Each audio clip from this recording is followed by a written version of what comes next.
Pursuant to Chapter 2 of Acts of 2023, amended on March 28th, 2025, Governor Maura Healey signed into action a law extending pandemic-related authorizations related to public meetings, allowing remote meetings options for public bodies through June 30th of 2027. So this June 9th, 2025 Select Board meeting is going to be conducted via remote participation by the board, and I am granting permission to Westwood Media Center to record the meeting and to anyone else who wishes to record the meeting. My name is Rob Gotti, and I'm the chair of the Westwood Select Board. I'm joined this evening by my colleagues, Joe Previtera, who serves as the clerk, and Marianne LeBlanc Cummings, who just won re-election and is serving as third member this year. We're going to have a change to the format of our public meetings this year. We will open with updates from the Select Board chair and the town administrator. We will then open the meeting for up to 15 minutes for questions and comments from the public and press. Residents will have the option of speaking live or submitting their written questions or comments via the Q&A function. In either case, residents will be given a 3-minute maximum time limit, though we encourage folks to yield back unused time to allow for broader participation as needed. We're moving to this format to allow the Select Board to hear from residents on topics of interest. We will not be answering questions, but we will be listening to resident comments and concerns for consideration on topics that we may deliberate on. So now we're going to move to the chair's update. As is tradition following our annual town election and our annual town meeting, the Select Board reorganized at our May 22nd meeting. There we voted that I, Rob Gotti, would serve as the chair, Joe would serve as the clerk, and Marianne would serve as the third member. As is also tradition, I'd like to take a moment to recognize the accomplishments that Joe achieved as chair over the past year. The chair sets the agenda for the board. Joe was a self-described advocate for public safety on behalf of residents. This was especially true with respect to the fire department. The discussions and the agendas over the past year certainly reflected Joe's commitment to that priority, but obviously we have a multitude of other business that comes before us. With that in mind, the board would like to thank Joe for his leadership and his guidance to the community in a variety of capacities.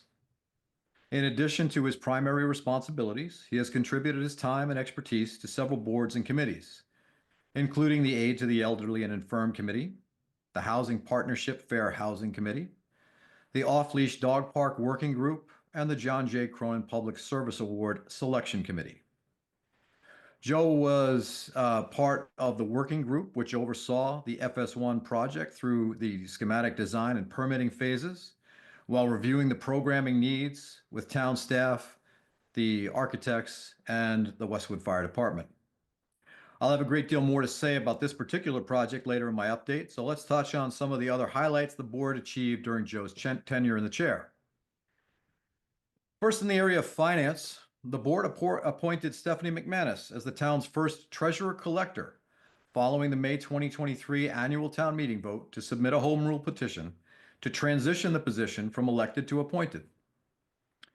Joe oversaw the fiscal year 26 budget process, which resulted in a balanced budget presented to and passed at the 2025 annual town meeting.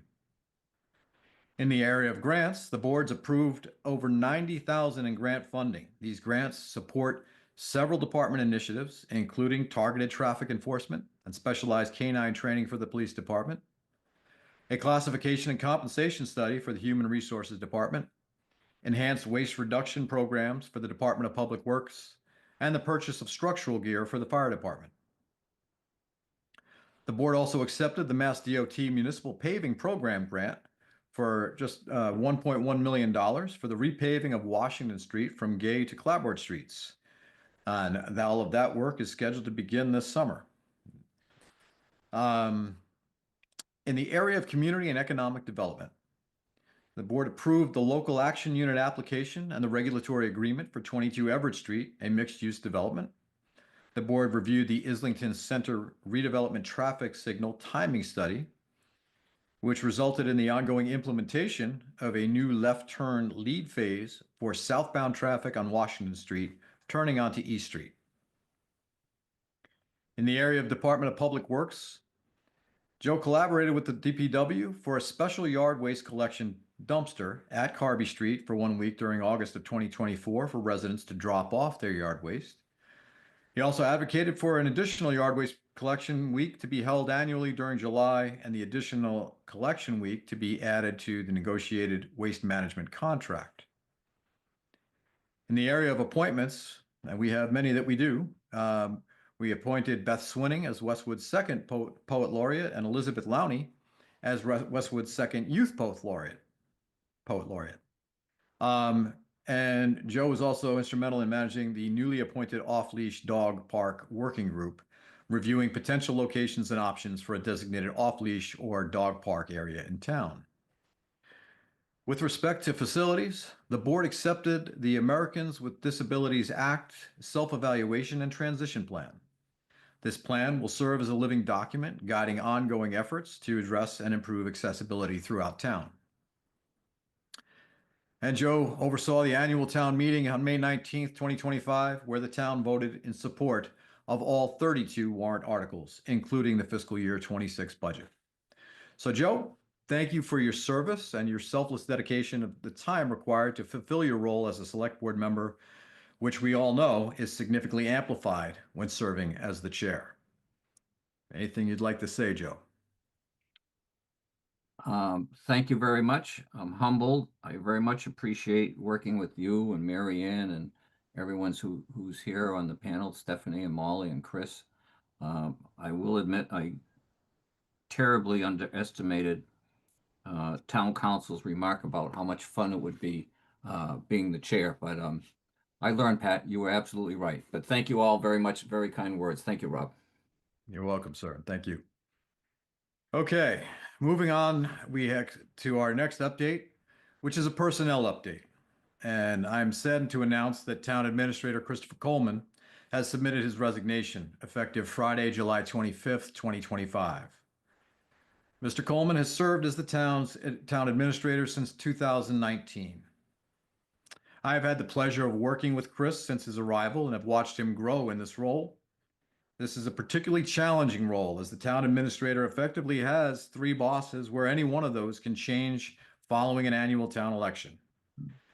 This means he has to have most conversations in triplicate, and he has to try to anticipate the very different reactions and questions that each of the members of the select board may have. Compounding that difficulty of an already challenging role, less than 6 months into his time with us here in Westwood, Chris needed to quickly adapt to the challenges presented by a global pandemic and find ways for us to maintain the continuity of government and town services with no playbook for doing so. I can tell you firsthand that you'd be amazed at the breadth and depth of Chris's knowledge across a wide landscape of issues that face a town administrator on a daily basis. I can also say from 5 years of dealing with Chris that his integrity and decency are beyond reproach. Over the past week and a half, since we first learned that Chris would be moving on, I've had the opportunity to have conversations with every member of his leadership team, and to a person, they all conveyed their appreciation for him as a person of integrity who cared deeply for the town as well as the well-being of our entire town staff. Chris has accepted a new position and an opportunity that will allow him to be much closer to family. And the town and the select board are very grateful for your years of leadership and service, Chris. And I can't thank you enough. And I'm going to allow you to say a few words if you'd like. Well, thank you for those very kind words. I truly appreciate it. And it's been a pleasure working with the team and working with the board and the elected officials. First, I would just like to thank the Westwood Select Board members I've had the pleasure of working with since November 2019, and for allowing me to serve as the town of Westwood as its town administrator. I would also like to thank the many residents who have served the town as elected or appointed officials for their contribution and collaboration approach to benefit the town. I've had the true pleasure to work with, learn from, and grow as a professional because of the professionals I call team members. The team members are the people who work for the town with integrity, professionalism, leadership, empathy, compassion, and genuinely care about the citizens, businesses, and visitors. It has been an honor to stand and serve with all of you. All of you have continued to demonstrate true professionalism and personal character each day, and have stood tall during the times when some have questioned your professional and personal character. I have truly appreciated all of you for allowing me to become part of the Westwood family and team. As Rob said, I have come to a time in my life for personal reasons where I need and want to be closer to my immediate family. The decision I've made is bittersweet, and I've also truly enjoyed my time working for the town of Westwood and with such great people. However, my desire to be closer to my family is my priority.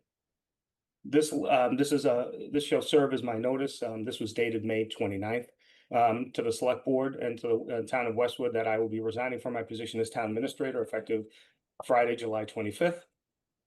This was not an easy decision for me. Westwood has been an integral part of my life and my family for the past 5.5 years, and during that time, we have accomplished some great things together as a team. Thank you for allowing me to be part of such a great town, great team, and to be around some great people. I will always have a very special place in my heart for the town of Westwood, its residents, and especially the team members. I wish you all the very best and look forward to reading about all the great things happening in Westwood. Thank you. Thank you, Chris. Mary Ann, Joe, do you have anything that you'd like to add before we move on to any further chair update? I would. Thank you, Rob.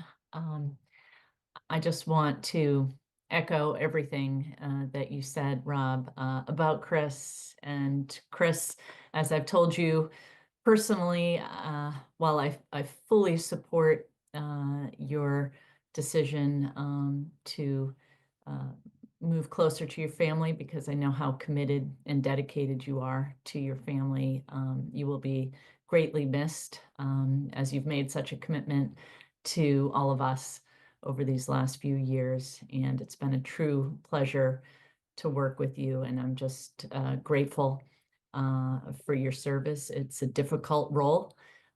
You've always kept your sense of humor, which we've all appreciated. And I thank you. Thank you very much. I really appreciate that. And Chris, I'm sorry to see you go. It's unfortunate that it took close to 18, 19 months for you to finally understand my bizarre sense of humor and torture in your office, but we got there finally, Chris. We got there, and now you're bailing out on me, but that's okay. I can handle it. I can handle it. No, the one thing I will say, in all honesty, is that it's easy sometimes to get caught up with me, when you're a leader, and for you it was always team. I think that speaks to your skills as a leader. So thank you very much for that. Thank you very much, Joe. All right. As I mentioned earlier, I was going to have more to say on the FS1 project, and we will move to that now. On May 19th, at our annual town meeting, the voters present overwhelmingly supported this project with more than a 2/3 vote. I believe the final numbers were something like 71% yes in favor and 29% no. That was to approve the borrowing article of $38.1 million to fund construction of a new main fire station on High Street. The project then moved to a special town election ballot question that was voted on last Tuesday, June 3rd. Unfortunately, the project failed to achieve the simple majority vote required to move the project forward. As I said at our annual town meeting, we live in the purest form of democracy on earth. Open town meeting gives every registered voter a voice on issues facing our community. In January of 24, we received a clear mandate from the community that they agreed that something needed to be done to replace the failing FS1 when the town voted to appropriate funds for design through bid documents. At that time, it was estimated the project would cost somewhere around $43 million.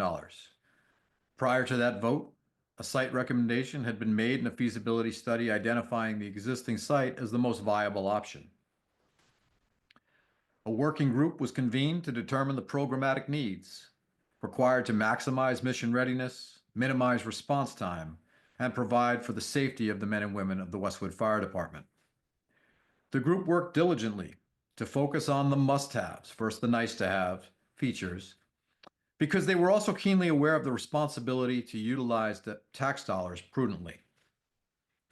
We went out to bid in early March of this year, just prior to the global supply chain uncertainty caused by tariffs and trade wars. The uncertainty of new projects in the pipeline made contractors sharpen their pencils, and we benefited from that when we opened our bids with a final price coming in at the time of $38.1 million, a reduction from the original estimate of $5 million that validates the hard work and the prudent approach the working group took. Everyone agrees the station needs to be rebuilt, and doing so is going to cost money. Marianne, Joe, and I understand the impact on tax bills. We open our tax bills and have to pay our quarterly tax bills the same as every other homeowner in town. As such, we take our fiscal responsibility very seriously in our approach to managing the town, along with the town administrator and Stephanie and Molly as in their roles. We want to thank everybody who supported the project and took the time to learn about it in detail and to help them inform their decision prior to voting. We tried very, very hard to reach people with facts and answer resident questions related to the project. I have said to naysayers on other issues or projects that no is a perfectly viable answer until it's not anymore. And then what do we do? Unfortunately, our bid pricing will expire probably, I think, next week, if I recall it, the exact timing, right? And that plus the continued uncertainty around pricing for critical construction materials such as steel, aluminum, and lumber could well make the $38 million look like a deal in hindsight. The vote resulted in a no on June 3rd. This does not change the conditions, the need, nor the urgency of that need. FS1 must be replaced. I have, as I'm sure my colleagues have, spent a great deal of time and energy contemplating how to find a positive, productive, and pragmatic path forward. I want to assure the community, and most especially the brave men and women of the Westwood Fire Department, that this board is committed to getting this project done. We will be back to you in short order with a path forward. We are going to take the time to explore options for what a best path forward might be. We make no promises that will result in a less expensive solution. What we will promise is that we will continue our work by maintaining our focus on ensuring public safety and meeting the operational needs of the department today and into the future. And that is what I have as my chair update.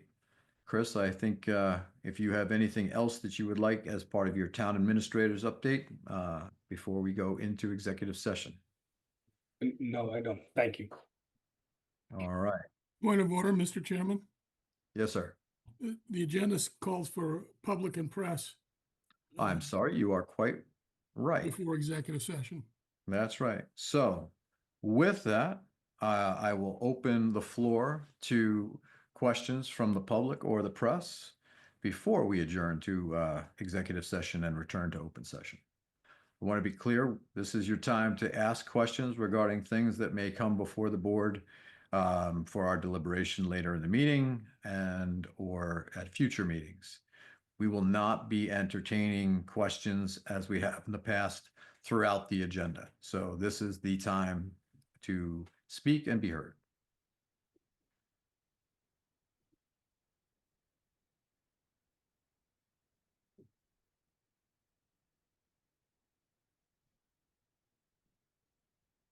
I see a hand from Miss Jody Petroselli.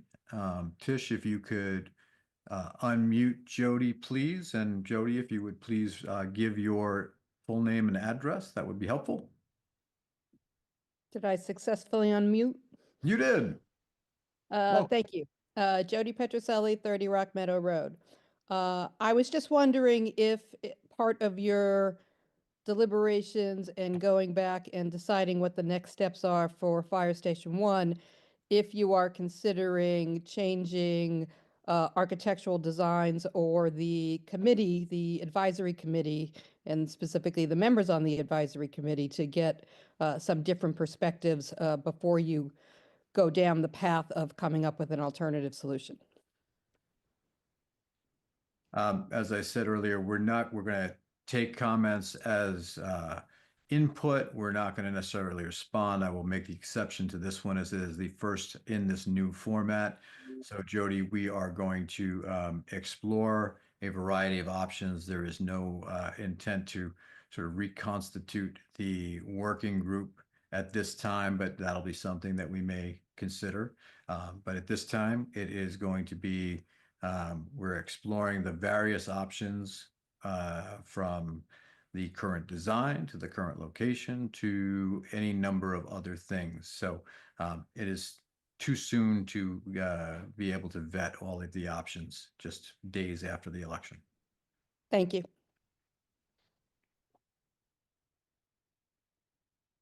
Mr. Chairman, there's a Q&A. Thank you, sir. This is from John Cummings of 4 Chickadee Lane. I just want to echo all the accolades for our town administrator, Chris Coleman. Chris, I just want to say thank you and good luck with all your future endeavors. Thank you, John. Thank you, John. We'll give another minute or so for any additional questions. So I will answer that. That one's done. Any other questions from residents or anyone in the attendee list?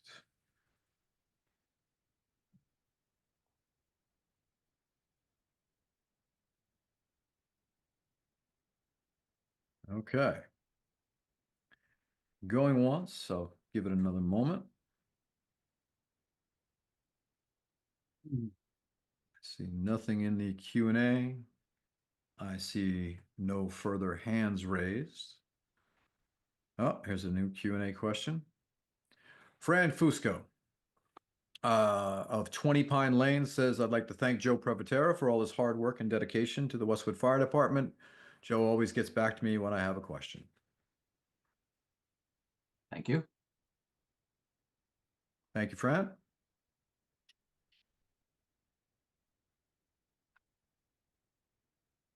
And I do believe that is all I see in the Q&A. Okay.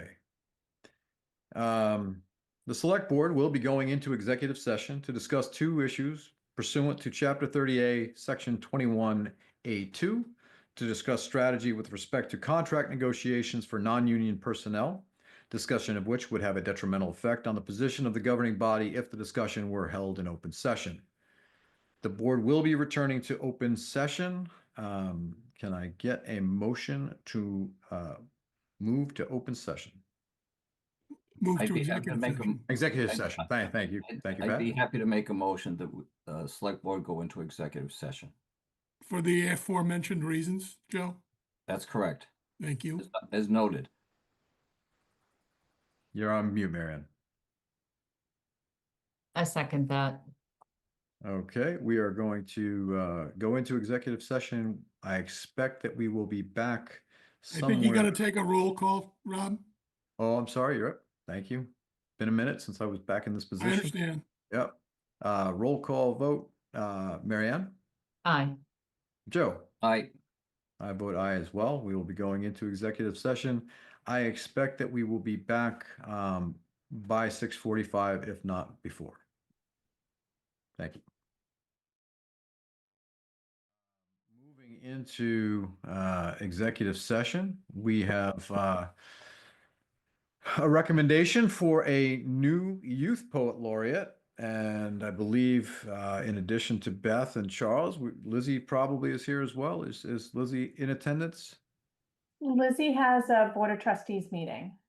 All So right. she's going to try, but I don't see her. All right. Well, I know that the current youth laureate, Elizabeth Lowney's term is expiring on June 30th. And let's see.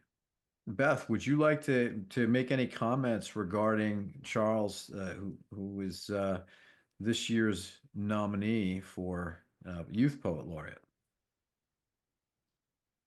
Yes. Hi, how's everybody doing? I just wanted, I'm so happy to have Charles joining me as Youth Poet Laureate. I know you all saw some of his work and his impressive resume. If you were at Pride this weekend, you heard him sing, which is another of his many talents. when I became the Westwood Poet Laureate, I really wanted people to focus on the art of poetry, and Charles is combining that with the music of poetry. So I think it's going to be a great year for the arts here in Westwood. Fantastic. And Charles, your knack for storytelling, whether through song or poetry, is very, very impressive. And I, want to give you the opportunity to say a few words. Oh, thank you very much. I am greatly honored to be the next Youth Poet Laureate. I can't wait to make it an awesome year. I mean, music and storytelling is an awesome thing that connects people. It's great for the community. It's a great chance for students to interact with their community. And so, my goal will be to promote the arts in Westwood, both music, writing, and all the arts together. But yeah, I'm so excited. Thank you very much. Excellent. And thank you for sending the samples through. I look forward to hearing the tune that accompanies the lyrics to that song. Oh yes, of course. I'll have to find a time to play them. Awesome. Awesome. Then with any further comments from my colleagues? I'd just like to congratulate you, Charles, and thank you for bringing your creativity to and your energy, which is apparent to the community. Congratulations and thank you. Thank you very much. And I'd like to say thank you as well. I'm a Bob Dylan fan, and I really enjoyed your performance Oh, thank yesterday. That was great. That was outstanding, just outstanding. Brought back some great memories. He's one of my favorites. Yeah. All right. With that, I would entertain a motion. I'd be happy to make a motion that the select board appoint Charles Goodman to serve as Westwood Youth Poet Laureate for a term that begins on July 1st, 2025 and ends on June 30th, 2026. Very happy to second that. Excellent. Roll call. Mary Ann. Aye. Joe. Aye. And I vote aye as well. Charles, congratulations. And we look forward to all the work that you'll produce this year. Thank you very much. I can't wait. And bring your guitar. That's right. We'll forget it. Excellent. All right. Next on the agenda is an executive overview of our municipal studies. And joining us will be Michelle Rogers and Don Walter from Dorn Whittier. Chris, would you like to go through a little bit of background? Actually, I'll you know what? I'll take this.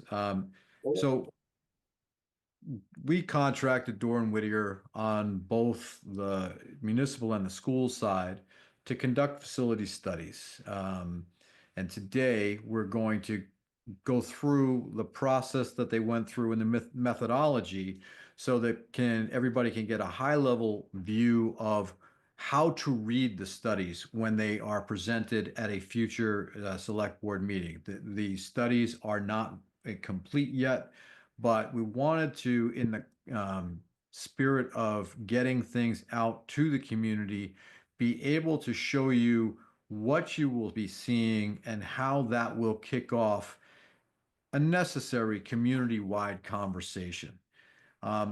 And so with that, I'm going to let Michelle begin the presentation, and I will probably have a few more things to say throughout the presentation regarding the community conversation. But, when we talk about the facility needs, I can be very clear that between the facility needs that are identified on the school side and what you will see when the eventual the municipal side comes out, I'm going to be clear. Our needs are going to exceed our resources to address. And so we're going to need to be as responsible, in our approach, as resourceful in the way we go about identifying and prioritizing the various needs, and creative in the way that we go about solving those, collaborating with the schools as well. So with that, Michelle, if you would begin sharing your screen and take us through the high-level overview.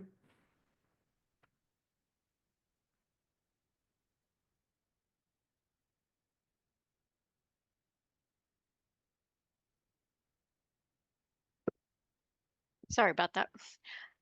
Charles is a hard act to follow, so hopefully this is as interesting. Thank you so much for having us to begin this conversation. And I just want to make sure that everybody can see the screen as we move forward. We can. Thumbs We're up? good. Great. Yep. Okay. So today the agenda for us, let's see if I can move this out of the way. We're going to start with the background and the purpose of this study. We'll talk about the facilities and programs that we included in the study. And then we'll walk you through our process for analysis for both the program needs as well as the facility needs. And then we'll talk about capital improvement costs and how we arrive at those. And we'll walk you through the development of an option. We'll give you one example of how we go through the multiple steps for developing options. And then we'll talk about the next steps when we'll be delivering the report and how we're going to go through all of the processes that it will take to wrap this up into a master plan. To start, we're going to start with that background and purpose of the study. So for this moment, I'm going to turn this over to you, Rob, to talk about some of the background and purpose. Sure thing. So, we obviously have a lot of different facilities across the community, many of which were built in and around the same time, which means a lot of them are coming due in and around the same time. Recognizing that we have more need than we have resource, we, as I said earlier, we're going to have a real creative and collaborative approach to how we best address the list of needs that we come up with as part of this. And you'll see the thoughtful way. It's a little bit different than what you may have already seen on the school side, where there's a fairly common utilization in terms of those buildings, albeit for different sized people. In our case, there are many different uses of the different spaces based on the mission of the various groups that inhabit those spaces. What this is meant to do is identify the need and give us a rough order of magnitude of the cost to address these. And Michelle will talk about how cost is presented in the study when we get to that. And as I said earlier, this is going to be the beginning of a long community conversation about how do we best address the list of needs in a way that is as effective and efficient as possible. That means being resourceful. That means being, reimagining potentially the uses of buildings. I've had conversations with members of the school committee. They are in agreement that this is the type of conversation that the community needs to have. I believe the school committee may have begun that process on Wednesday night. And you heard several times that this is the beginning of the process as it relates to identifying the most educationally appropriate solution for addressing the school's mission. And I know, Mayor Plotkin is also here from the school committee, and I believe she had probably very similar things to say on Wednesday night.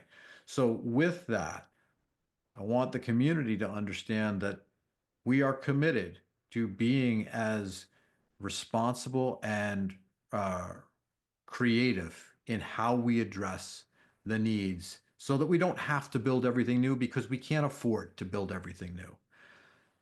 This is a 10-year horizon that we're looking at in terms of after that, the cone of uncertainty around costs starts to get too great. But this gives you a sense of when buildings were built, what their current use is, what the space needs and the condition of those spaces are currently, and what it will cost just to simply maintain those. And then we will get into, once we have the full study, what those creative options might be and how we need to go through those. So Michelle, that's sort of a background as it relates to why we went through this process, because we didn't want to have this be believed to be a one-off, constant one-off plane circling the tower. We have needs. Needs going to cost money. How do we most resourcefully solve for all of the various issues? And it's a community conversation. So with that, I turn it back to you. That's great. That's a great background. So moving into the facilities and the programs that we did study, we studied 10 municipal buildings and 7 schools. And what you see here on the screen is how they're organized by the year that they were built. You can see on the far side the number of buildings that have been constructed in the last 15 years. The town has done a great job of building new facilities and making sure that you had facilities that met the needs from your library, your fire station 2, police station, Wentworth Hall, which has several functions, and of course the Pine Hill School, which is your most recent building. But it's also of no surprise that your neediest buildings are those that were built back between 1910 and 1959. And those are the Town Hall, the American Legion building, Fire Station 1, which we've spoken about, and the White House, which we'll get into in just a few moments for those of you who might not know what the White House is. And then, of course, on the school side, there's the Thurston School, the Deerfield School, and the Sheen School, which have been part of your discussions for the past few years. We're going to start with talking about how we analyze the building needs as well as program needs. This is a two-prong process. We are gathering information for program needs from end users at the same time that we're going out and looking at facility conditions. We then bring all of that information together and prioritize both the needs for programmatic needs for the users as well as the facilities needs. And then we combine those together to develop options based on the highest needs and the highest priorities. And then we send everything out to our cost estimator, an independent cost estimator, to provide us with estimates based on the options or the capital needs that we have identified. So diving into that just a little bit deeper, gathering programmatic needs from end users, we do this in 2 ways. One is to have actual in-person meetings with end users where we discuss how the spaces are functioning for them, what their needs are, what's working and what's not working within their spaces, and where some improvements could be had. And then we also reach out to those who cannot attend meetings and even those who can with online questionnaires for identifying additional needs that they may not have been able to bring to our attention or further documenting those needs. Bringing all of that information together helps us understand what the program needs are and what the space needs are and what is still working and not working within each building. And Michelle, as we get into the future, when you have the full report, there will be, it'll be abundantly clear to folks just how different the functional needs are for each of the various spaces. That's correct. You have an array of buildings within this study. So every building has a separate use and separate functional needs. When we start to look at the facilities conditions, we are the architects as well as our engineers, mechanical, electrical, plumbing, fire protection, and technology engineers go out to each of the buildings. We do a thorough photographic investigation of the building, both inside and outside. And then we document the specific issues that are identified, and we make recommendations for each of those repairs. And just to be clear here, your buildings overall, the town is taking very good care of the buildings. It is our job to find where specific capital needs exist and identify those and how to repair them. So And that's when, go ahead. And throughout this process, Jimmy McCarthy, our facilities director, was with you sort of every step of the way in terms of the inspections of the buildings. He was, and provided a great deal of information, both on the history and background of the buildings, the repairs that, some of the repairs that we identified were already in capital reports and already part of your plans, and then we identified the history of specific areas where needs were coming up. We then take all of that information, because we're very spreadsheet oriented, or at least I am on my side. We take those needs, those specific needs, and we put them into spreadsheets, identifying the quantity or quality of the needs. And then we send these spreadsheets out to our cost estimator, who reports back to us with the cost of the repair or replacement for those needs that were identified. We then add things like design pricing and engineering contingencies. We estimate this to be 15%. We add soft costs, which we'll talk about in just a few moments. And with those numbers, we arrive at what we call the estimated total project cost for that specific line item of repair within here. So each line item, it's important to understand that we do not look at combining line items for projects. These are specific one line items. When you're going into a project, you might be able to combine some of the projects that are identified for some cost savings. The other thing to note is that everything that we identify for cost is done in what we call today's dollars. These costs were identified in January and February of this year. And as you move forward throughout your master plan, it's important to add the projected cost escalation into that. And it's usually 4.5% to 5% per year for these repairs. So just to hammer that one home, Yes. when the actual report comes out, everything that people see is for comparative purposes priced in today's dollars.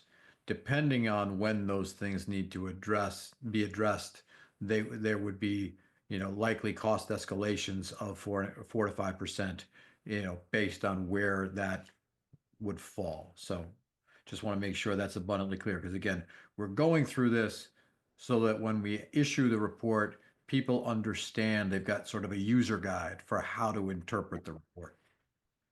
That's correct.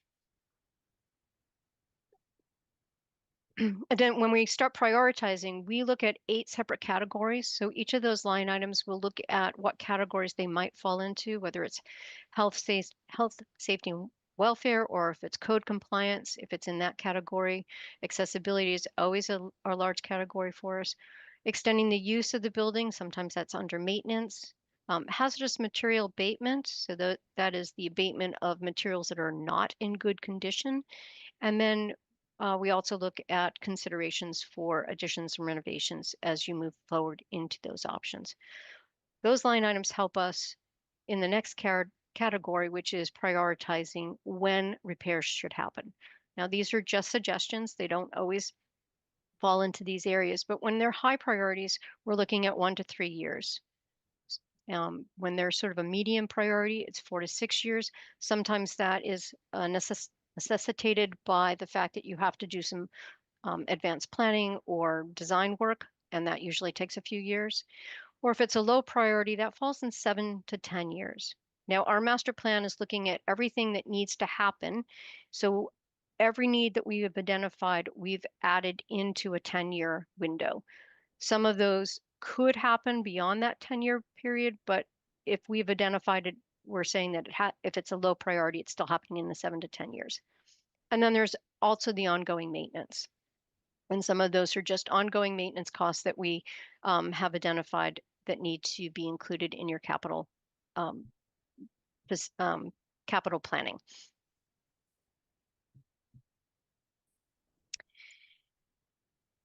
So to make it a little bit easier for the general public to understand, we come up with a what we call the consumer report graph. This one is organized from the facilities in the best repair to those in the greatest needs. So your police station being one of the newer buildings, you can see here the blue dots indicate excellent condition, and then various shades of green go from good to very good to good. When we get into the yellow, things are in fair condition. And as we move into red, these are facilities or sections of facilities that are in very poor condition. So at a quick blush, you can understand quickly, looking across the line item, how good the facility is overall, how it's performing, or looking down the line, you can see what exact categories it might need improvements. In town hall, you can see immediately that accessibility is in poor condition. When you see a blank, it's here in the American Legion area, it's because the building is not being used, so there is no functional use for us to actually assess. The DPW White House has lots of red dots. And the Fire Station 1 is your building in the greatest need. And one important thing to note here is it is the only building that has a very poor structural situation. So this is based on the structural assessments that have been done over the course of the year, many years, actually several years, first identified by Weston and Sampson, and then further in at the existing conditions reports that were done by Doran Whittier. So Fire Station 1, greatest needs, DPW White House, second needs, American Legion would be the third need, and then Town Hall. These are your 4 buildings with the greatest needs, both facility as well as functional use.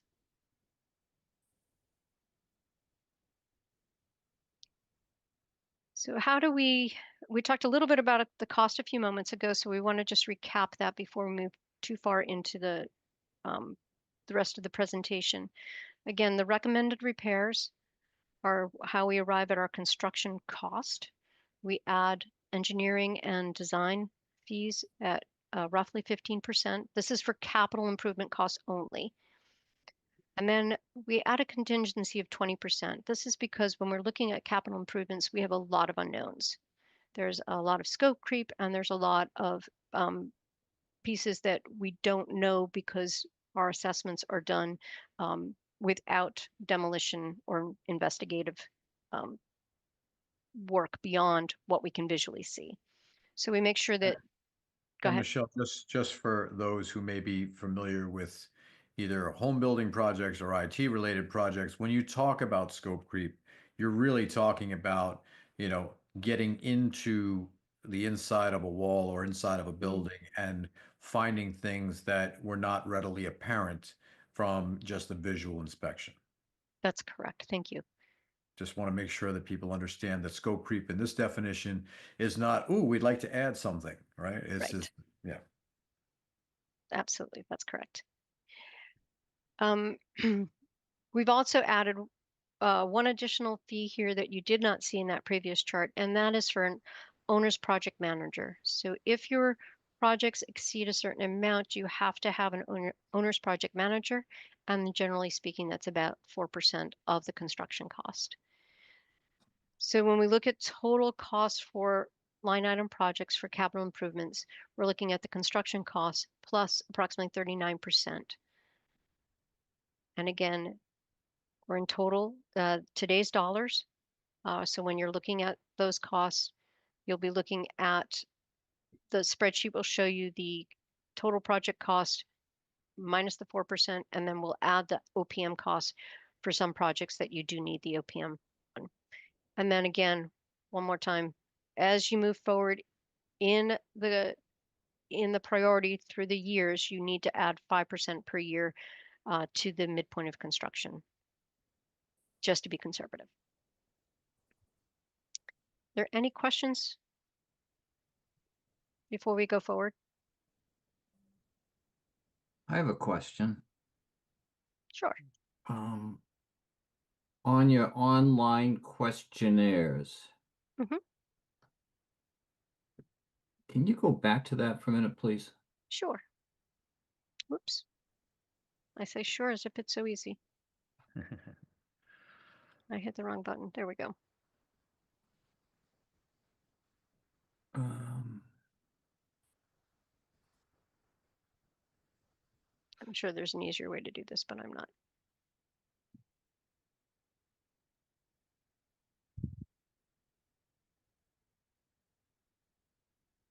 What's the essence of your question, Joe, while Michelle is navigating? Yeah, she There we found it. go. No, it took me a little while to figure it out. but I need her to click on a few things because what I'm looking at, Rob, is on the left-hand side, town hall and clerk, town hall clerk and administration. But then I see when I look at the spreadsheet, looks like you can also click on, she only lists Mhm. a half dozen people there. I go, there's more than a half dozen people in town hall. Yeah, this is just an example. Yes. Oh, this is not an actual count. No, when you get to No. the actual report, the final, when we get the full report, this will be part of that. Correct. So this is, again, a spreadsheet where I can click on each of these pieces and I can go and look at everything that everybody has said or what their recommendations are. And we have meeting minutes from all the people that we spoke with. Would you be able to organize this in a way that you can put down the number of FTEs in each Mhm. building? Great. Yes. Yep. Thank you. Yep. Mhm. All set, So Rob. this, yeah. So if you're looking at this particular one in the clerk's office, there are 3 full-time people, but then we had meetings with each of the heads of each of those groups. So we know how many people are in town hall. No, I was just thinking about Kathy and Marie and all the others. Go, wait a minute, they're going to be somewhere in here. Okay, Yeah, I got Yes. it. what you're looking at, Joe, is a screenshot of an Excel spreadsheet that Yeah.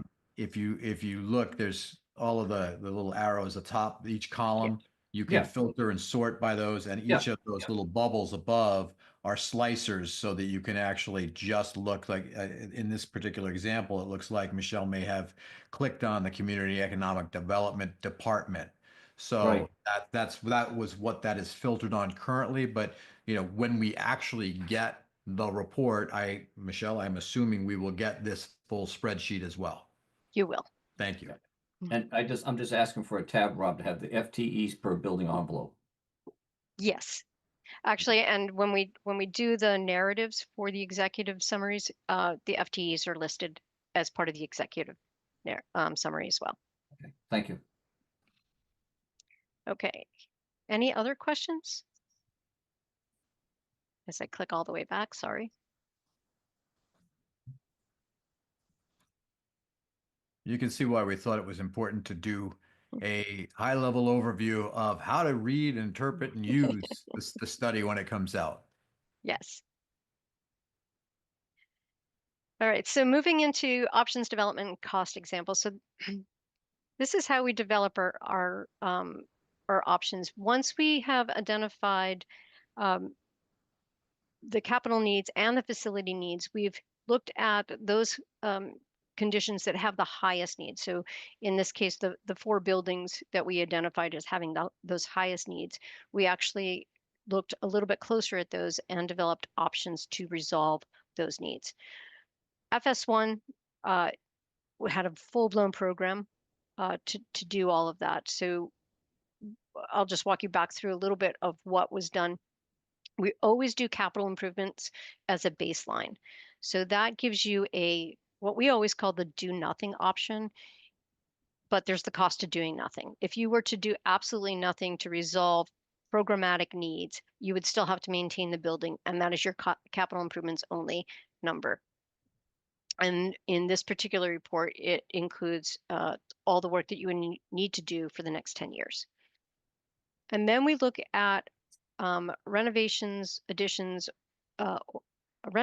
or additions and renovations. So we try to solve problems within the facility that you already have. That's our first step to go to. And if there's easier ways to better use spaces that you already have or reorganize things so that they work better for the people within that space, you would have that cost plus your capital improvement costs. If there's an addition required to solve that on the existing building, we look at the possibility of adding that addition. And when we look at the renovation costs and the addition and renovation, we sort of categorize that as an extensive renovation, a moderate renovation, or a minimal renovation. And that's how we develop those costs associated with those pieces at this level. Once you get into actually designing something, you would have better costs. But at this level, we're still looking at a very high level and trying to just figure out where things might fit into your financial program. And then the final part is we look at an all new building. What would it take to resolve all of your issues? A new building, how much space, where would, and what would that cost for that new building be based on a square footage? And sometimes when we're looking at these, we don't actually have a place to put that building, but we know how much it would cost, and then we give a percentage for what the site and civil work would be on average to build a new building. So we try to do three options for each particular building that we have a need for. The estimating for these options is a little bit different than when we do capital improvements. We take the project construction cost, which is at this level again based on square footage and the amount of work that we're doing. In this case, we're adding 12% for engineering and architectural design because the design for that kind of work is not as extensive as it is for capital improvements. And that sounds a little bit counterintuitive, but when you step into architectural and engineering design for a new or an ad reno, you have a lot more information than you do if you're just working on a one line item capital improvement. There's the 4% for OPM services, which is pretty typical. And then we have the construction contingency at 10%. Again, this number is half of what it is when we're looking at capital improvements. And again, that's because of all the unknowns with the capital improvements. They're more extensive than the knowns when we're looking at a building addition and renovation or a new building. We do add an additional 4% in for what we call additional services. And those are usually very site specific. They're survey or geotechnical work, permitting, the wetlands, those kinds of pieces where it's very site specific. And so it's hard to determine at this level what those costs might be. So for this type of work, you're looking at the construction cost plus 30% to get to that total project cost. And that's what you'll be seeing in the report when we identify potential options for solving both the programmatic and the capital improvement needs. And again, always the caveat, it's in today's dollars, add 5% per year to the point of start of construction. And in this case, we say start of construction because that's when you get your bids. And so all your prices are known at that point in time. Where at capital improvement, we say to the midpoint of construction. That was a lot of information in a few seconds. So please let me know if you have any questions about that. Michelle, one of the things on the prior where you were talking about capital improvements. Now, I think you touched on a threshold of a dollar amount where there needs to be an OPM, and I believe that there is also, as you said, some of these things are already known and on a list of things that need to be done. So when something is run through our facilities department from a project management standpoint, there are some opportunities there for savings, but you're giving a rough order of magnitude as to what you believe it will take to get that project done based on what you see today. That's correct.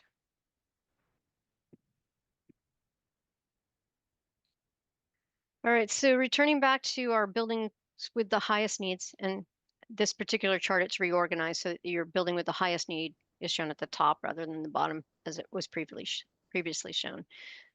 Fire Station 1, the DPW White House, and then American Legion, and finally Town Hall. So we're going to talk a little bit about Fire Station 1. I know, Rob, that you gave I don't know that an we need to overview. talk Okay. at length about this. As we have talked at length with the community about it, it is well documented in any number of meetings, the current conditions, the urgency of the need based on those conditions. And we have a very clear line of sight to cost at this time based on the project. So I don't think we need to spend a great deal of time other than to say that this is without question the number one priority for this board. and should be the number one priority for the community at this time. Great. This building did go through the process that I explained before, where you had multiple analysis for both additions and renovations to the existing building, as well as studying, I believe it was 3 different sites. And then finally returning to your preferred option. And then just reminding all those who are watching the condition of the structural system here within the building, which is a temporary fix for those apparatus bays. 12-year-old temporary fix. Yes. And then this is the schedule that was put in place a while ago. And I understand that that has changed. Correct. We will be needing to revisit all of that. Yes. So before you go to this example, Mm-hmm. the reason that this is in here is so that it can illustrate the type of collaborative and creative conversation that we are going to need to have with respect to how do we address as many of the needs that get identified from a space and utility and condition standpoint as we can. And that is why it is going to need to be something that is done across the select board and the school committee and the community at large. And I believe that the best place to begin that conversation is with the Long Range Financial Planning Committee. And we will move meetings to the evening to allow for much greater participation from the community. But I think that is where a lot of these broader conversations need to take place.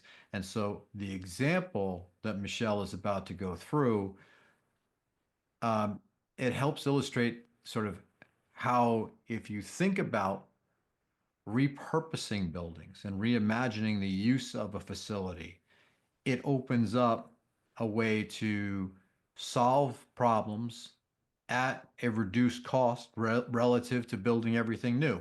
And that's the expectation that I believe the community should have, is that we're being responsible and resourceful in how we're approaching this from a master planning process. So with that, Michelle, why don't you take us through the DPW White House example? Great. And again, this is just an example. Multiple ways to solve a problem. Our goal here is to find one way and then provide you with a rough order of magnitude cost to solve that so that you can plan. So for those of you who may not be all that familiar with the White House, it is a small 1.5 story residential style building on the Carby Street DPW site. It sits up here in the far corner at the top of Carby Street. And it is a total of about 1,096 square feet, but only roughly about 858 square feet of it is actually usable space. Here you will see on this slide that we've included the assessor's card value, and this is because it's very important what the value of the building is, as based on the value, you will hit certain triggers that require you to upgrade the building beyond what your you may have originally thought was in your capital needs might be. And this is for all buildings. So there are 3 major triggers that are done, and that is the sprinkler systems, accessibility, and seismic triggers that are hit at different thresholds based on the fair value of the building or the square footage of renovation. Full compliance for this building for accessibility would be triggered at $100,000 in a 3-year period. But the estimated cost of repairs for this building are close to $1.2 million over the course of 10 years. Some of the space challenges that the staff of the DPW have here is that the workspace is inadequate. There are 15 to 20 staff in this building daily. That goes up to 25 to 30 people when there's an overnight storm duties or other emergencies. There are no proper restroom facilities here. There's not enough toilet fixtures for the staff. There's not adequate meeting space. There's no resting space for those who have to do overnight work, and there's limited to no storage space within this facility. This is exterior photographs of the building. As you can see, it's quite small from the outside, and again, very residential in its nature. You can see some of the structural concerns that we have regarding what they call the porch, the outside piece of this facility. And you can also see the proximity of this facility to the fuel stations on the site. And there's a better example of the distance between the building and the fuel stations. And you can also see here one of the issues of this site is the steep topography. You can almost see it up here with the truck and how it's dropping down in that. So that becomes one of the issues that makes developing this site very difficult. Inside the building, on the left-hand side, you can see the one and only bathroom, very residential in its nature. You can see the two meeting spaces on the far right-hand side. The porch is the photograph in the middle. And here you can see what it looks like on an average morning within one of those meeting spaces, and an average morning on the other within the other space. And you can also see that there are both male and female staff members here, and without one bathroom is really not adequate to serve this number of people or the groups here. In the lower level of in the basement level, you can see how far corner back here, you can see that they tried to add some bathroom facilities, but these are not appropriate bathroom facilities. You can also see some of the other issues that are going on. The moisture within the basement level, now around the panels, some of the other issues that happen around the basement, the lack of storage, and the staircase, which is an open railing or no railing at all on one side, making it inaccessible. And then the only other space for storage is in the attic area. This also doubles as the only quiet space for resting.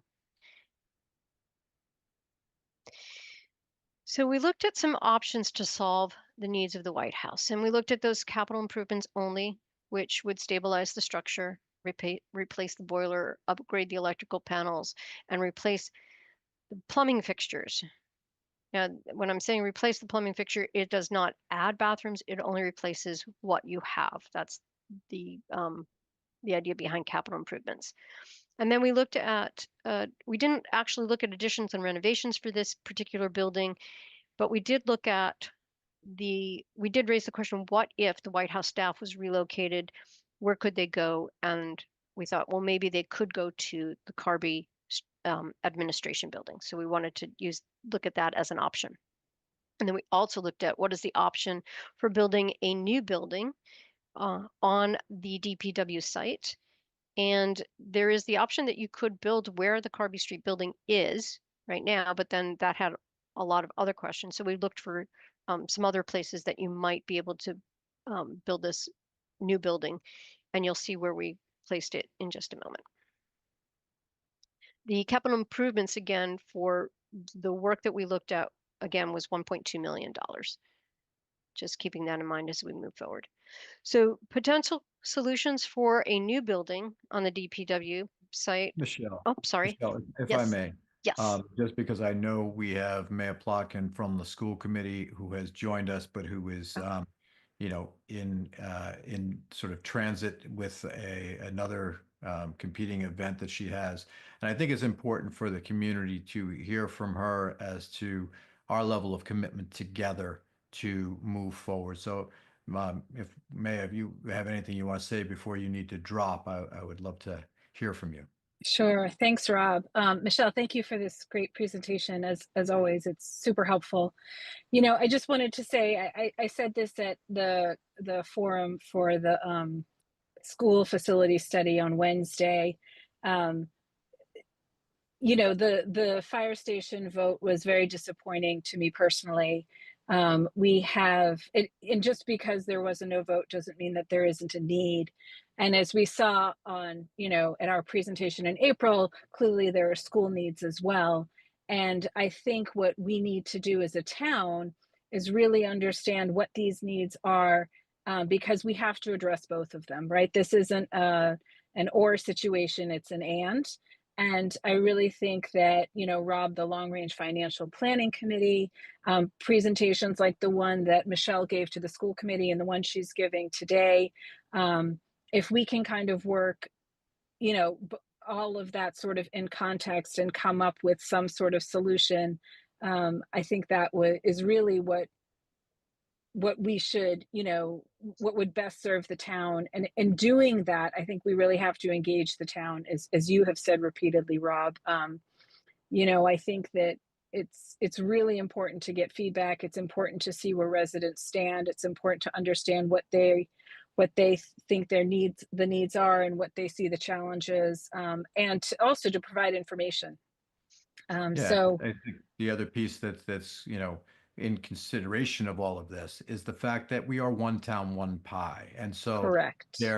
we recognize that we have one tax base, and we need to address some of the revenue side, but at the same time, we need to be creative in how we problem solve, and some of what Michelle is about to get to is going to be an example of how there might be some creative problem solving that allows us to address some of the need without extensive costs. So Maya, thank you for being able to join us. I know that you have an event that you need to be at. So I do, yeah. Appreciate you being here. And Michelle, if you would like, you can continue. Maya, stay on as long as you are able, but we understand that you have other things that you need to finish up. All right, thanks. And thanks again, Michelle. Thank you, Maya. All right, so we looked at placing a new building on the Carby Street site. And again, because of the topography of this site, there's very limited locations where a new building could go without placing it where the existing building is. One of those locations is down on the lower portion of the site where you could construct a 2,500 square foot building that would provide all the spaces that you need for the White House staff. And you could probably supply share some meeting space with some of the members of the Carby Street staff who also have limited meeting spaces at times. You do have to consider parking issues down along this area, and you do have to understand that it does not resolve the existing space needs for the community and economic development staff who identified space needs when we had those interviews with them. A new building for the DPW staff of the White House would be approximately $2.7 million. And it would include the demolition of the existing building, mostly because there's no need to keep it up there other than, well, there's no need to keep it. So we included the demolition of that existing building there. We also looked at solving this building by relocating the DPW staff into the administration building. And so before you do that, you have to go back and say, well, what else does the administration building need, and who is it serving currently? So some of the needs of the building, actually the building itself is in very good condition. It does have some mechanical system needs, but there is a small need for the functional use of space. And this need is really driven by the community economic development group. Their spaces, their offices are small, their meeting space is not always available to them. They cannot expand due to the lack of space that they have. And they have the need to have private conversations with residents, and there's no place for them to step outside have their meetings within those spaces. This is also considered a remote location for town hall. And so there has been some discussion about people will go to town hall and then realize they have to come all the way out to Carby Street. So one of the thoughts was to perhaps think about moving these facilities back closer to town hall. The Carby Street DPW staff and all of their needs for both locker room space, break room space, their shared meeting space, their office space would be approximately 1,800 square feet. It could fit into the existing Carby Street building if those other departments were relocated. And it would be approximately $800,000 to do this renovation work as well as demo the existing White House. It would solve all of the DPW needs for their meeting space as well as their storm manager, the space needed for the staff during storm time. Sorry.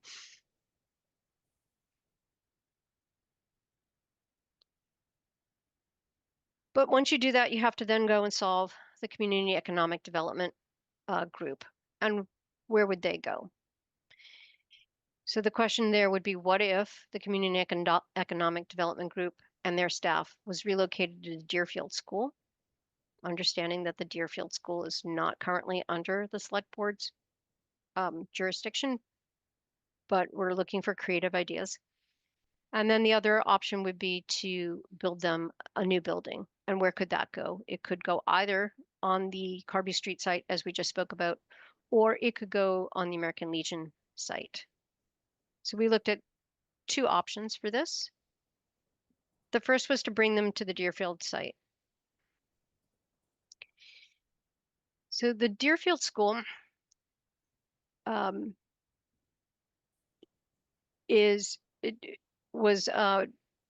sorry, I've lost track of where I am. The Deerfield School had its capital improvements needs reviewed when you were looking at the Pine Hill School.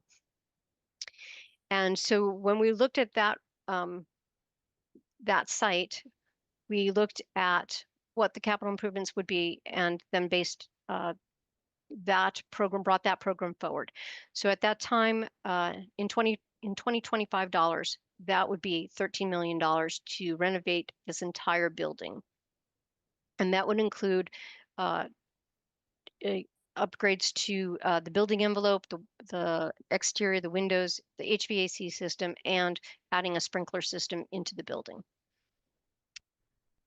It also included upgrades to the plumbing system for the bathrooms. The building itself is about 29,000 gross square feet, and currently it's being used by the town's IT department as well as the recreation department. They're occupying a portion of the building, and the town IT department is also occupying some office space within this. If you were to relocate the community and economic development to this facility, it would be about 11,000 square feet of renovation. And you would relocate these departments. You would also leave the town IT department in their current location.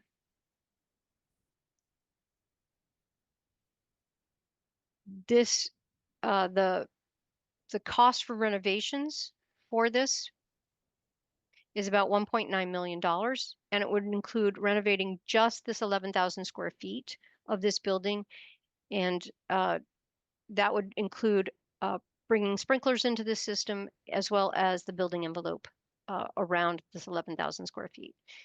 If you were to expand your budget a little bit greater by to about $6.8 million, you could renovate this portion of the building, about another additional 6,000 square feet, and you could bring in the American Legion, the Veterans Office, and provide flexible public meeting space. And this would serve one of the greatest needs in town for meeting space, especially around public meeting for the town hall, who is often using the police station's meeting space because they have no space for public meeting. So I just want to stop you here for a second, Michelle, and just, I know we're getting, deep into some of this stuff. This is meant to be an example of the type of creative problem solving by reimagining the use of existing facilities and what it would take to get those to a functional use if we were to reimagine.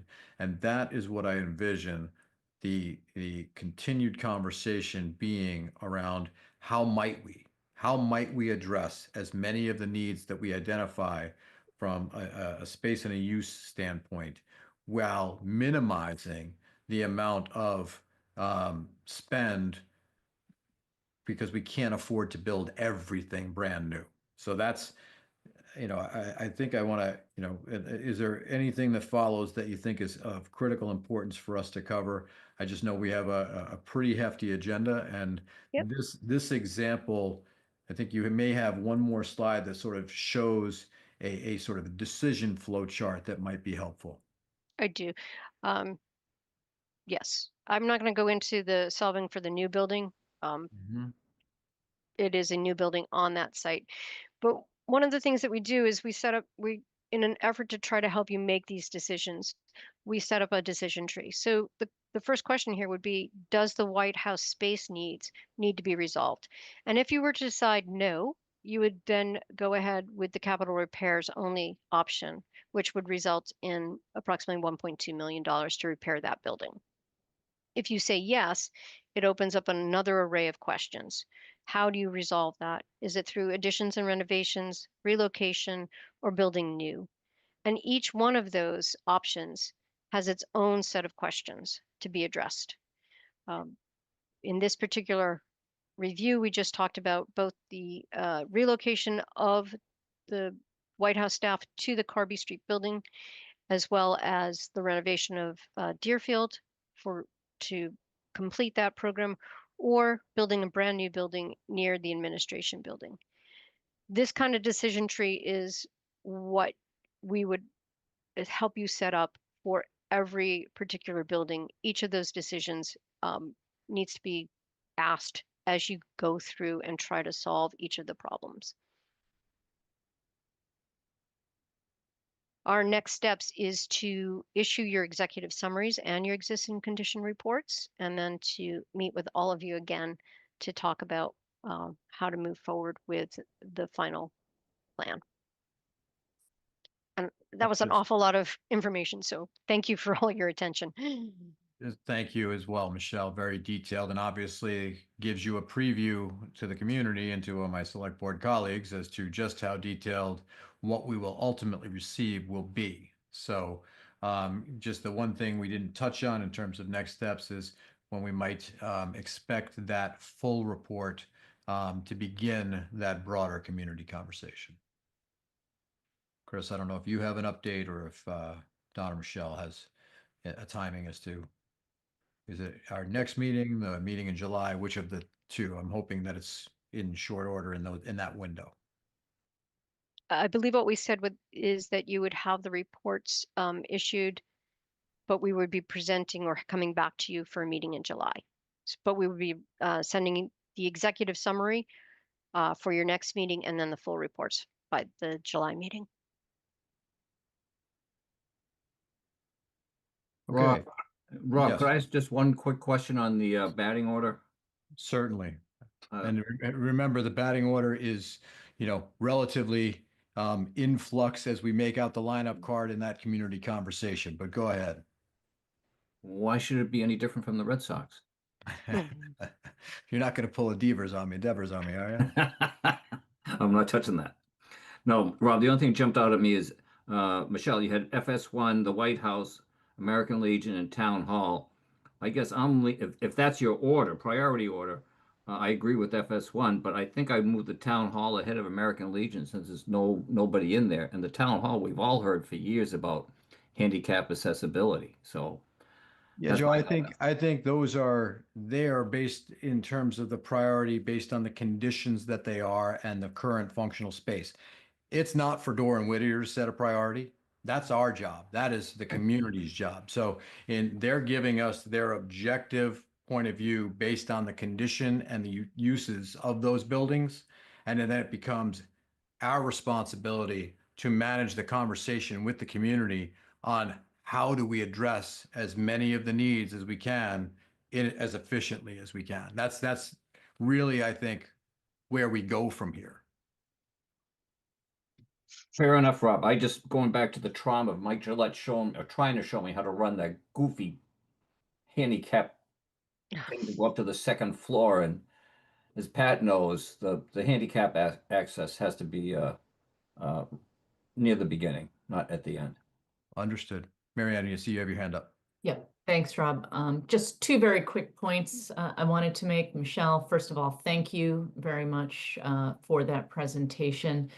I think it's important for folks to know that this presentation tonight is something that we as a board set in motion back in 2022 when we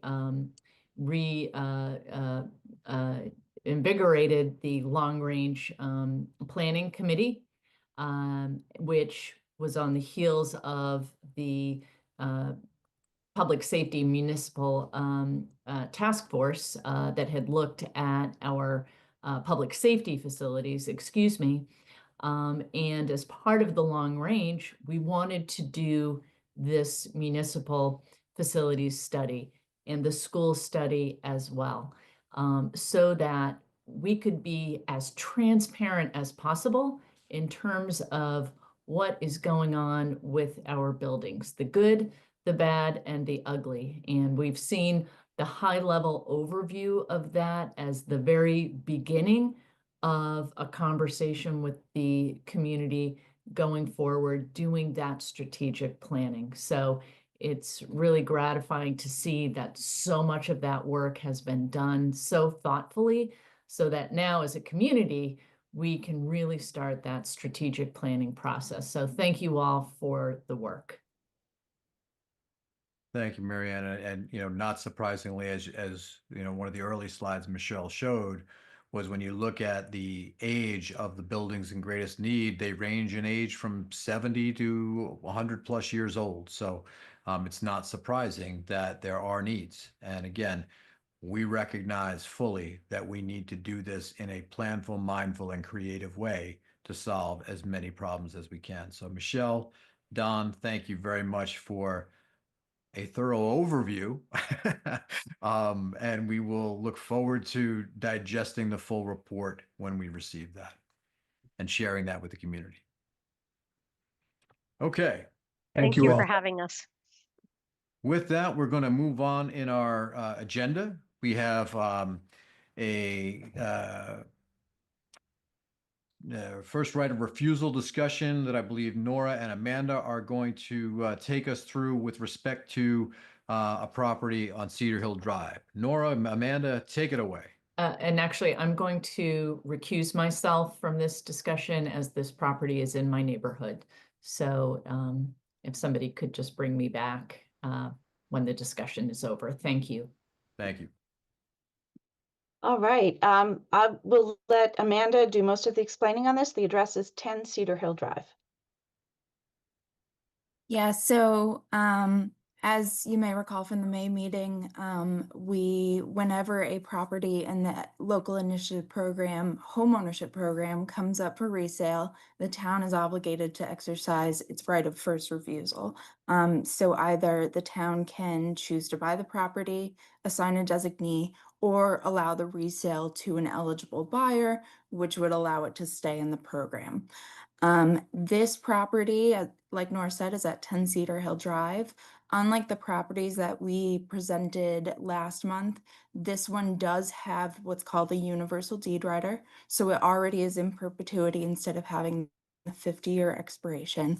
And that would continue with the next buyer as well. The homeowner has submitted their completed notice of intent and would like it to sell the home.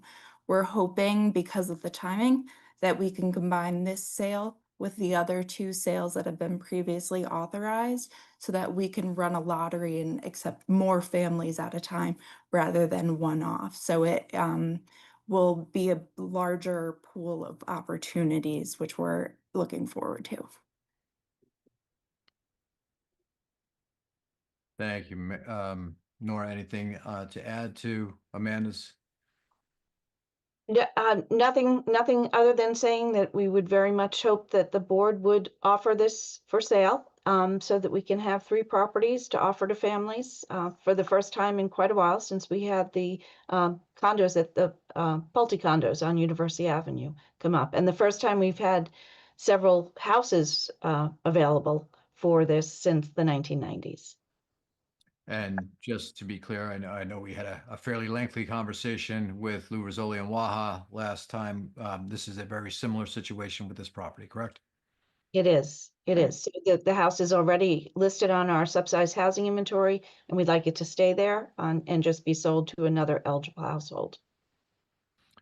Joe, any questions? None. I have been thoroughly educated on this. Excellent. Well, then I would entertain a motion. I'd be happy to. I make a motion the select board authorize 10 Cedar Hill Drive to be resold to an eligible buyer according to the terms of the deed writer. I will second that motion out of necessity. Joe? Aye. And I vote aye as well. Amanda, thank you very much. Nora, thank you very much. And look forward to seeing you here again, I'm sure. Thank you. you. Tish, if you could let Mary Ann know she can return. Already did. I'm back. Outstanding. Thank you. Okay. Next up, we have our release of capital for first quarter funds. Stephanie, I believe, is going to take us through this. So Steph, take it away. Yes, thank you. So on May 19th, town meeting, as they do every year, approved a number of capital budget articles. So a total of 6 articles were approved at that annual town meeting. And each article has language in it, which is, while it's approved, stating that the projects must also be authorized by a majority vote of the select board prior to any expenditure of those funds. So tonight I'm here just asking the board if they could approve the release of these funds. The amount is totaling $5,947,000, and this will allow departments that have projects within those capital items to move forward with the new fiscal year on beginning those projects, purchasing those vehicles while going through all the required procurement as well. If you have any questions, I'm happy to answer them. Thank you, Stephanie. I know this all went through very thorough vetting with FinCom and with us prior to FinCom and was voted at town meeting. Mary Ann, Joe, do you have any questions with respect to the release of this capital? I do not. Thanks, Stephanie. None. All right. With that, I would entertain a motion to approve the release of this fiscal year capital totaling $5.947 million to the various departments contingent upon all procurement procedures and checklists being fulfilled. Is anyone willing to make that motion? So moved. Second. All right. Roll call vote. Mary Ann? Aye. Joe? Aye. And I vote aye as well. Stephanie, thank you very much. Chris, I believe we are going to move this next agenda item to our June 20th, the next 2 agenda items to our June 23rd meeting. Is that right? I'm sorry, yes. Okay. So with that, we will move to our new business. And I believe we have some excellent news for the community in terms of some incentive funds that we will be receiving. So Stephanie, are you the one that will be taking us through this good news? No, Or Mr. Chair, I'm happy to do it. I would just ask if Tom Philbin can join us. he deserves to join us for this. Yes, he Absolutely. does. He's joined. Oh, there he is. Hello, Tom. Good evening. Hey, Tom. So, Mr. Chair and the board, to inform you that through Tom's leadership and efforts and work with Vertex and Dorm Whittier regarding the Pine Hill Elementary School project, the town applied for, what is it called? An Inflation Reduction Act incentive funds. This was something that was Westwood may be one of the earlier communities to apply for these federal funds. And the federal funds, the town did receive a total of $5,054,655. This is to help offset costs for the Pine Hill School. So the way this program works is these funds have to go back to where the project, where they were generated from, which is the Plano School. So I have to go back to reduce the cost to the taxpayers for the remaining borrowing that's required for that school or for that project. This is a great thing. Like I said, it's $5 million. Tom did a great job getting the application, educating us on that, working with representatives from Vertex and Dawn Whittier on this. Now, Chris, I know that we've just summarized that fairly efficiently, but one of the things I recall in the conversation that we had about this was first identified by somebody at Vertex. Is that correct? No, at Dawn Whittier, Rob Fitzgerald, a green engineer, suggested it was a possibility, but when it was identified, you would have to take a tax credit, which we were unable to take, and there was the possibility coming forward that they were going to allow the direct pay as opposed to a credit.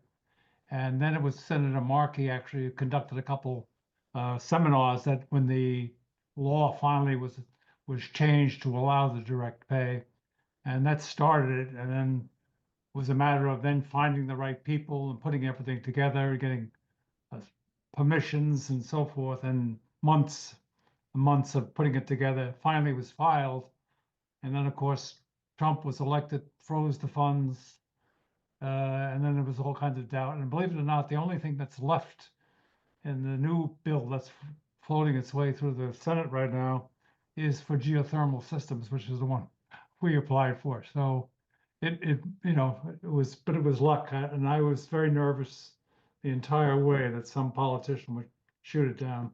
I'm going to say it was a little more than luck. It was great diligence. It was Dawn Whittier who identified it. It was your hard work and your diligence in getting it done. And, for just another $1 million, we'd have been able to call you our Steve Austin, our $6 million man, but I'll settle for the $5 million man. So, what's amazing about it is the IRS screwed up in the beginning when they filed the application. And then I was amazed to see they paid us 6% interest for their delay. So there's $174,000 there of interest in that 5.05 million that they gave us, which I felt was unbelievable. I didn't believe that until I saw it, but they did. And Marianne, I see you have your hand raised. That is unbelievable, Tom. I just want to thank you and everybody who made this happen. Tom, I remember back when I served on FinCom years ago, and you would come and advise us before the town had the great sense to hire you as energy manager. You are worth your weight in gold in that position, in what you have done for our town over the years. I can't thank you enough. This is outstanding, an outstanding result. Thank you so much. Over $5 million going back to the taxpayers due to your efforts. Thank you. And Stephanie, just to be clear on process, the grant that we are about to accept will reduce the amount of the outstanding borrowing that we would have to go out for. So it is a direct benefit to the taxpayers. So on behalf of some 16,000 residents here in town, Tom, I'd like to say thank you as well. It's always good to have some good news for a change. Amen. Thanks. Joe, anything to add? Yeah, thanks very much, Tom. Strong work on it, and I certainly hope this is one of the parts of our meeting that makes it to the newspapers because it is really, really good news that people deserve to hear about this. So, Tom, thank you again. And with that, if there are no other questions or comments from my colleagues, I would certainly entertain a motion. I'd like to make the motion the select board accept the Inflation Reduction Act funds of $5,054,655. Plus the interest, I guess, Tom.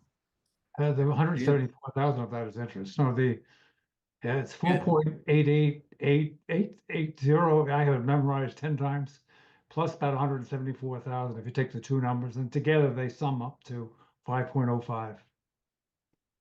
I was about to say that. If Tish got that right. Thank you, Rob. That's my motion. I will happily and very enthusiastically second that. Excellent. Roll call vote. Marianne? Aye. Joe? I vote aye as well.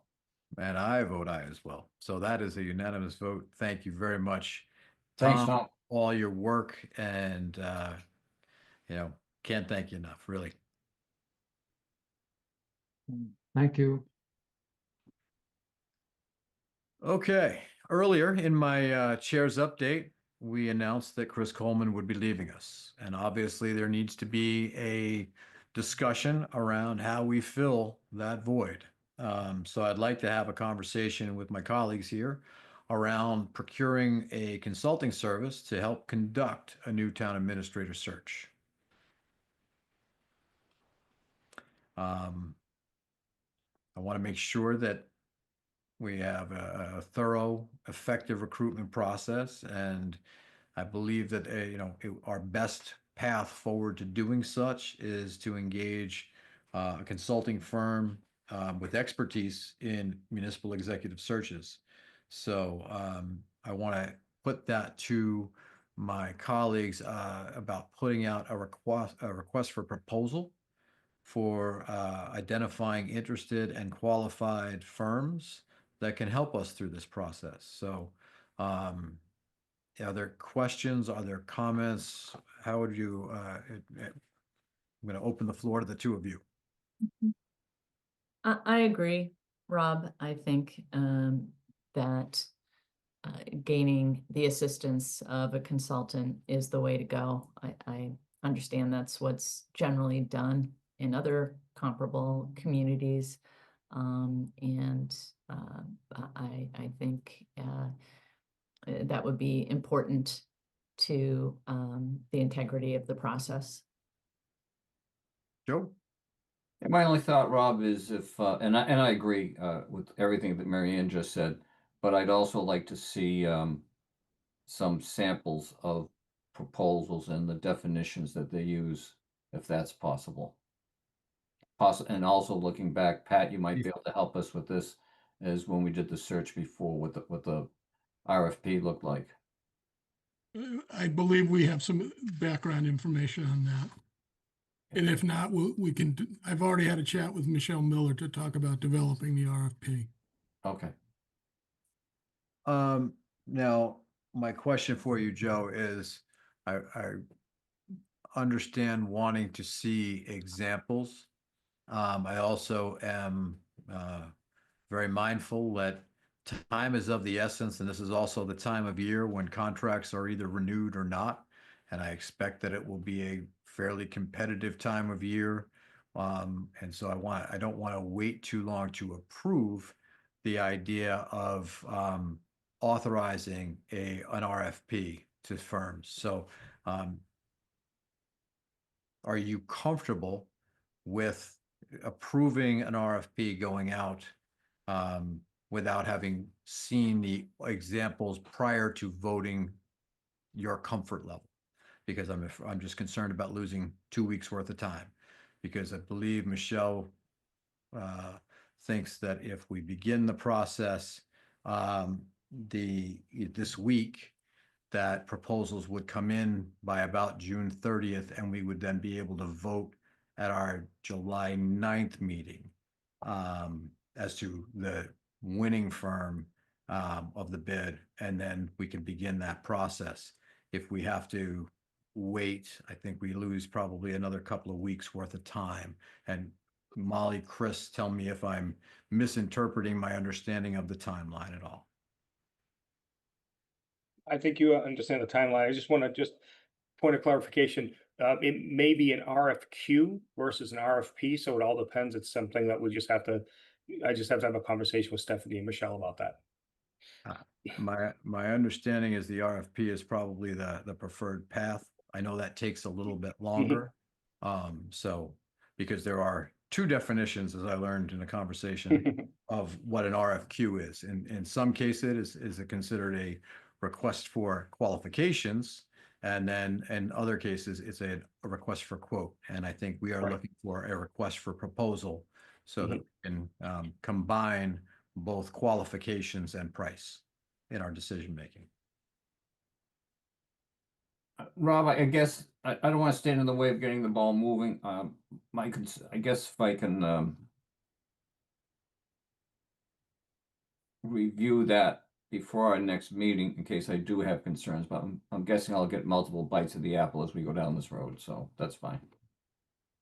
Joe, we're gonna keep you in the loop. Trust me on this one. Yep. As long as we can have some input, I'd appreciate it. Sure thing. And I think, as an addition to, conversation around this process, we have to recognize that this process is going to take longer than Chris is going to be with us. So at a future meeting, we will need to discuss plans to, appoint an interim. So, but I don't think we're at that point yet. I'd like to get, everyone's agreement on the RFP, and then we can give Michelle the marching orders that she needs to begin that work. So with that, I'd be willing to entertain a motion unless there are further comments or questions. I'd be happy to make the motion, Rob. The select board to accept, I'm sorry, I'm on the wrong one. Select board to authorize a request for proposals to executive search firms in regards to the town administrator.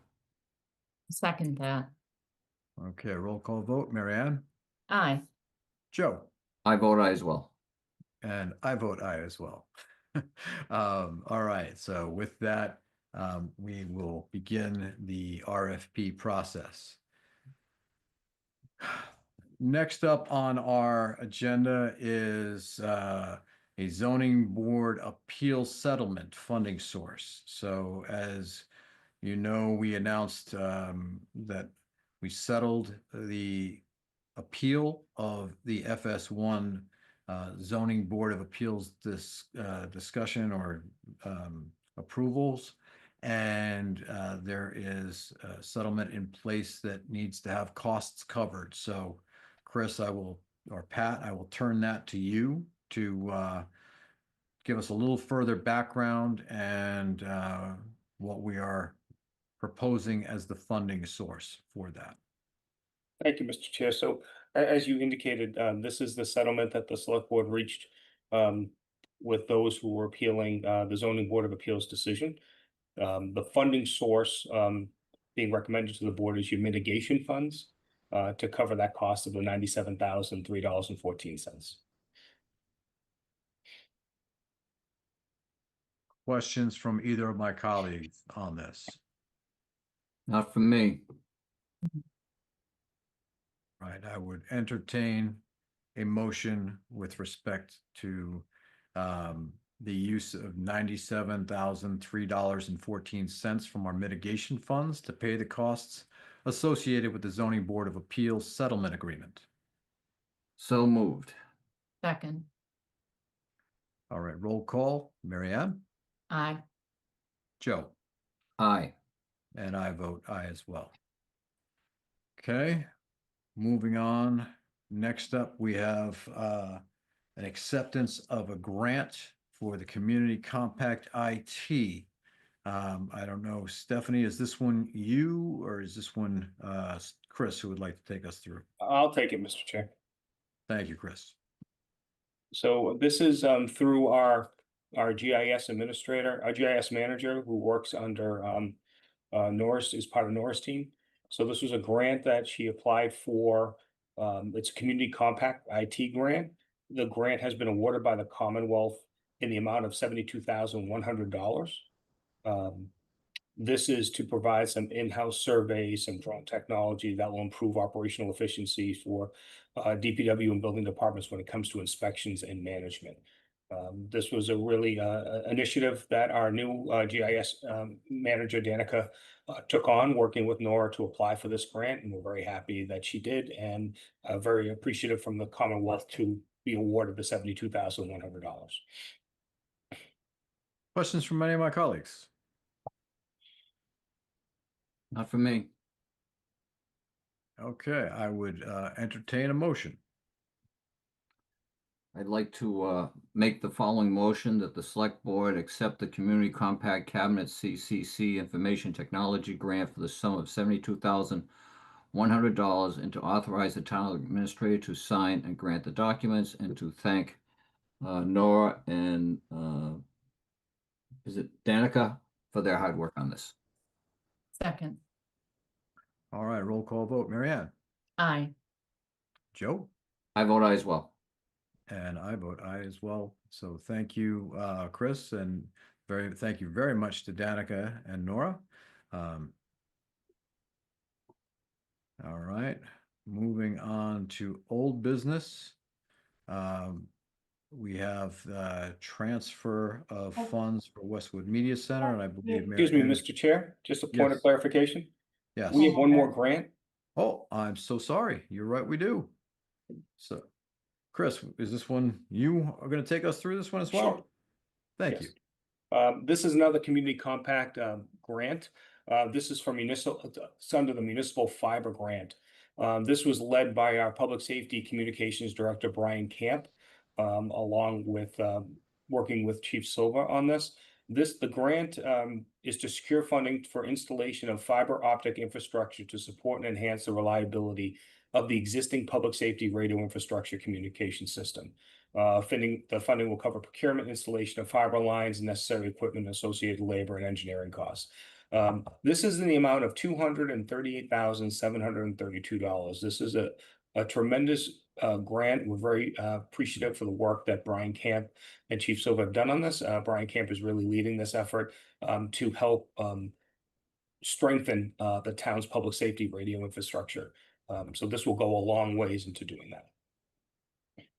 And just to be clear, going back to some of the other things that Brian had presented, does this close all of the gaps in sort of coverage that we had identified when we were looking at a different proposal? I don't think this one gets to everything, correct?